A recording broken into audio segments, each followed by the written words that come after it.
আসসালামু আলাইকুম। পর্যাপ্ত সময় অতিবাহিত হওয়ার পরও বাচ্চার হার্টবিট না আসার কারণসমূহ। পর্যাপ্ত সময় অর্থাৎ সাধারণত গর্ভাবস্থার ৬ থেকে ৭ সপ্তাহ পর অতিবাহিত হওয়ার পরও যখন আল্ট্রাসাউন্ডে বাচ্চার হার্টবিট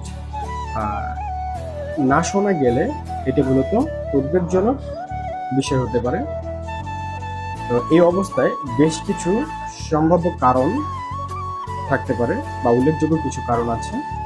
১ নম্বর হচ্ছে আপনার ডিলাইড ওভুলেশন ওর লেট কনসেপশন, অর্থাৎ ভ্রূণের স্বাভাবিক বৃদ্ধি না হওয়া। এখানে মূলত কখনো কখনো ডিম্বস্ফোটন ও নিষিদ্ধকরণের পরে হওয়ায় মূলত হচ্ছে গর্ভধারণের যে প্রকৃত যে বয়সটা সেটা মূলত ধারণার তুলনায় কম হতে পারে।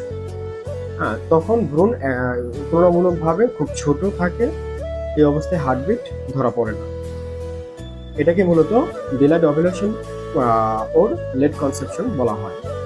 আর এছাড়াও আরও কিছু গুরুত্বপূর্ণ কারণ যদি বলি জেনেটিক ও ক্রোমোজোমাল কিছু ত্রুটির কারণেও হতে পারে। গর্ভের গঠনগত কোনো সমস্যার কারণেও এই ধরনের হার্টবিট না আসতে পারে।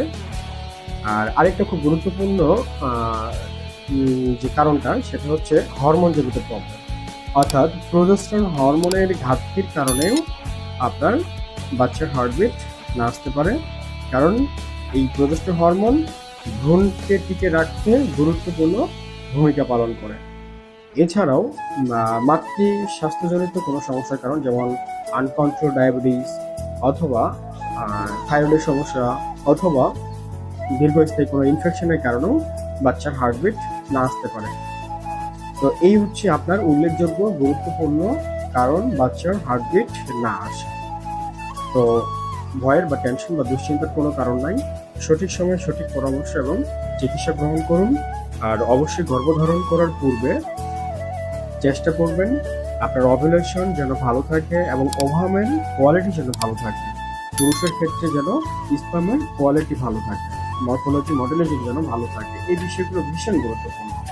আমি আমার প্রতিটা ভিডিওতে বলার চেষ্টা করি যে যারা মূলত খুব প্রাথমিক অবস্থায় বিয়ের প্রথম অবস্থায় যখন বেবি নিতে চাচ্ছেন, এই বিষয়গুলো একটু মাথায় রাখবেন দুজনার, স্বামী স্ত্রী দুজনের ক্ষেত্রে।